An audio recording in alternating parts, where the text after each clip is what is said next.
Imagine que você está olhando para o mapa do universo.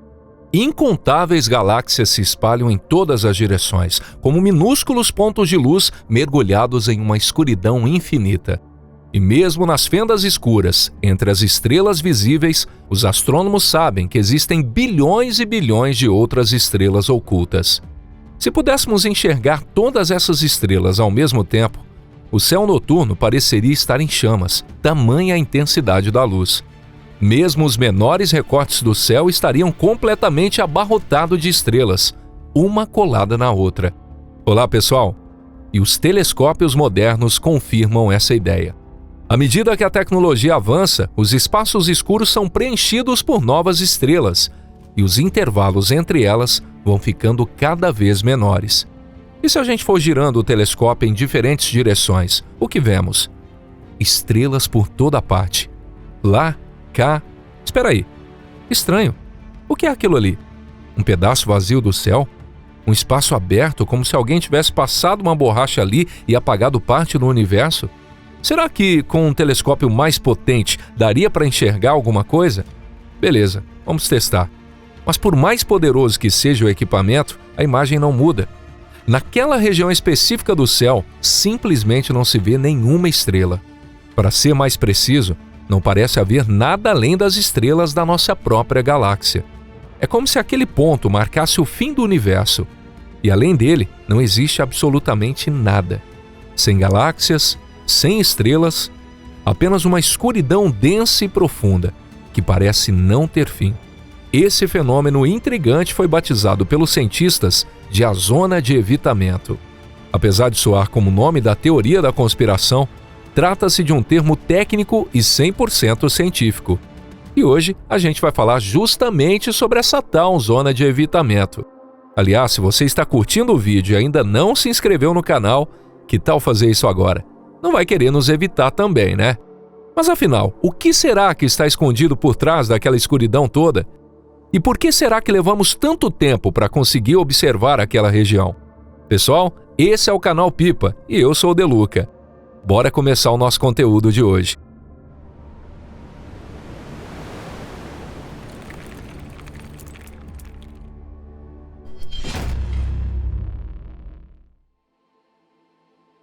Como foi descoberta essa lacuna invisível? Quando os astrônomos começaram a mapear o céu de forma sistemática e a montar catálogos de galáxias, perceberam de cara uma anomalia curiosa. Tanto no hemisfério norte quanto no sul, por mais que apontassem os telescópios em direções diferentes, o universo parecia estar preenchido de forma uniforme por corpos celestes. Galáxias enormes, galáxias difusas, isoladas ou agrupadas em enxames, era como se pérolas tivessem sido espalhadas por todo o céu. Mas no instante em que apontaram os telescópios para a faixa da Via Láctea, as galáxias sumiram. Ou seja, se o telescópio fosse apontado numa direção perpendicular à Via Láctea, era possível ver claramente galáxias distantes. Mas ao mirar ao longo da própria Via Láctea, especialmente em direção ao centro galáctico, na constelação de Sagitário, apareciam milhares de estrelas, mas quase nenhuma galáxia. Só víamos as estrelas que fazem parte da nossa própria galáxia. Nas chapas fotográficas de meados do século XX, essa região parecia queimada. Um espaço completamente branco, como se tivesse sido apagado da imagem. Estrelas e nebulosas até apareciam, mas as galáxias por trás delas simplesmente não se revelavam. Mesmo levando em conta que o céu fica naturalmente mais claro perto do plano galáctico, ainda assim a quantidade de galáxias era anormalmente baixa. Diante disso, os astrônomos começaram a se perguntar: será que naquele trecho do céu realmente não existe nada? Será que justamente naquela direção a estrutura do universo é diferente do resto? Na década de 1950, alguns cientistas chegaram a propor com cautela que talvez o sistema solar estivesse no centro de uma enorme bolha vazia e que a densidade de galáxias fosse menor ao nosso redor. E que essa zona de evitamento poderia ser uma pista de que vivemos em uma região especial do universo.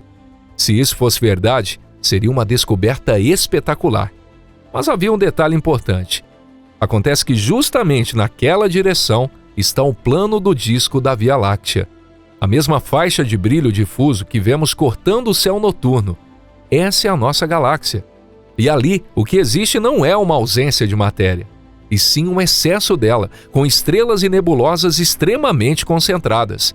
As observações mostraram que o problema não era a falta de estrelas, era o excesso delas. Ou seja, finalmente se entendeu que o motivo de não vermos as galáxias por ali não era porque elas não existiam, mas porque a própria Via Láctea estava bloqueando nossa visão.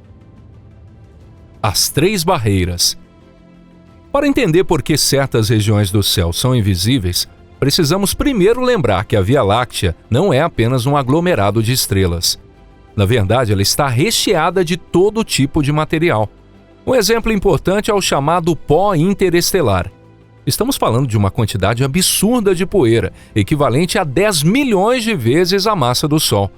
Se você deixasse uma casa fechada por um ano, provavelmente teria que limpar baldes e mais baldes de poeira acumulada, não é? Agora, imagine isso acumulando por 13,8 bilhões de anos. Mas afinal, o que exatamente é esse tal de pó interestelar? São partículas minúsculas, com cerca de 1/10 de milésimo de milímetro de diâmetro. E o mais curioso, essas partículas absorvem e espalham especialmente a luz azul. Ao longo do plano do disco galáctico, a concentração dessas partículas é ainda maior. A luz das galáxias distantes vai sendo enfraquecida, avermelhada, e no fim simplesmente desaparece no nevoeiro de poeira. Para os telescópios, isso se transforma em uma escuridão uniforme, sem qualquer ponto de luz para se agarrar. É como se estivéssemos tentando enxergar uma paisagem através de um vidro grosso e sujo. Tudo fica turvo, esmaecido e some da vista. Nem mesmo os telescópios ópticos mais avançados do mundo conseguem dar conta disso. E ainda tem mais. Esse nem é o único problema. As próprias estrelas estão atrapalhando a nossa visão. Quando olhamos ao longo do plano da galáxia, estamos mirando justamente na parte mais densa, onde há uma verdadeira autoestrada estelar no caminho. O resultado são imagens repletas de incontáveis pontinhos brilhantes. Esse brilho espalhado cria um fundo luminoso, que ofusca completamente a luz fraca das galáxias mais distantes. O brilho das estrelas próximas é tão intenso que, mesmo que haja galáxias no fundo, sua luz tênue acaba sendo engolida por esse clarão. Soma-se a isso a distorção das imagens e a sobreposição dos pontos luminosos, e o céu vira uma bagunça visual onde quase nada ao fundo pode ser identificado. E existe ainda um terceiro obstáculo que atormenta os astrônomos: a presença do gás interestelar. Esse gás, no geral, é relativamente transparente à luz visível, mas em certos casos ele mesmo começa a brilhar.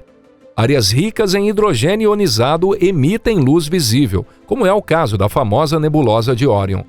Esse brilho de fundo intenso funciona como uma espécie de poluição luminosa espacial que reduz drasticamente o contraste das imagens do telescópio. Em regiões que já são difíceis de observar, esse efeito pode ser fatal para qualquer tentativa de ver algo.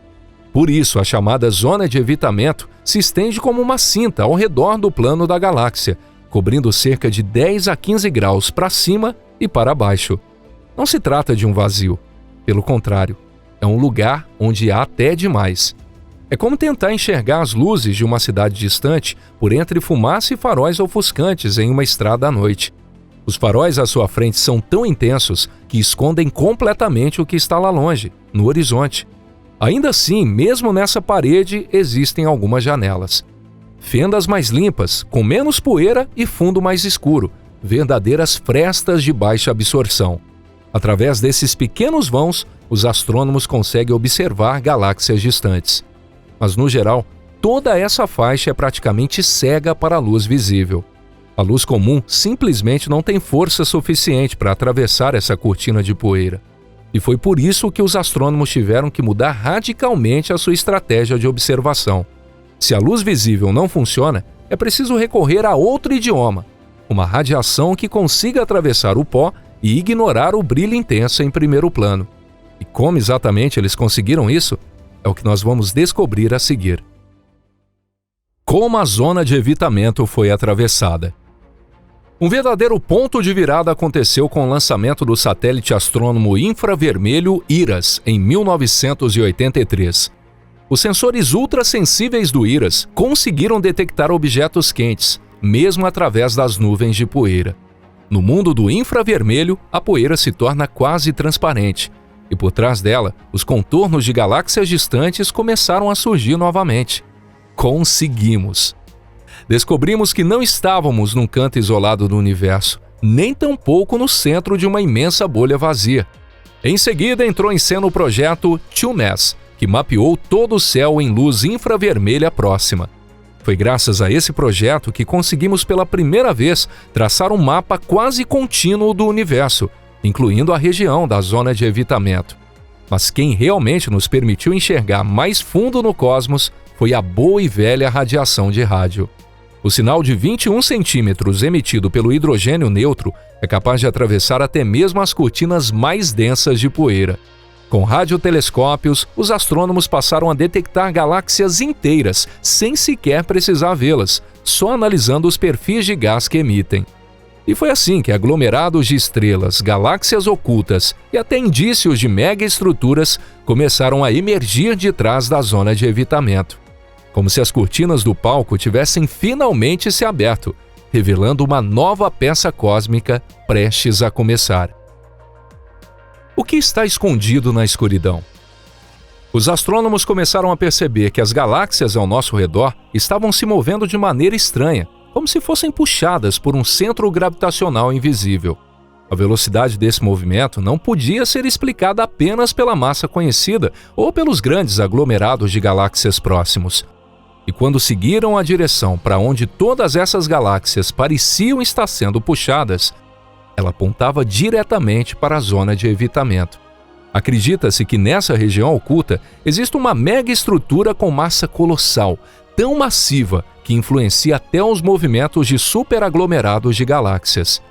Não conseguimos enxergar essa estrutura com telescópios ópticos, mas os efeitos gravitacionais que ela provoca se estendem por bilhões de anos-luz. Por isso, essa anomalia ficou conhecida como o Grande Atrator. Não é um único corpo celeste, mas uma região inteira onde uma quantidade imensa de matéria está concentrada, escondida atrás da cortina de poeira. Desde então, outras estruturas gigantes também foram descobertas. Aglomerados de galáxias, filamentos cósmicos que cruzam o espaço. E o mapa do universo continua se estendendo cada vez mais para dentro da zona de evitamento. Mas tudo isso ainda é só a ponta do iceberg. Hoje, os astrônomos se perguntam mais do que nunca: o que será que ainda está escondido por trás dessa cortina de poeira? Será que estamos ignorando sem perceber a maior parte do universo? E será que simplesmente por não enxergarmos, estamos deixando passar algo fundamental, algo que pode mudar tudo o que achamos que sabemos sobre o próprio cosmos? Novas tecnologias versus pontos cegos do passado.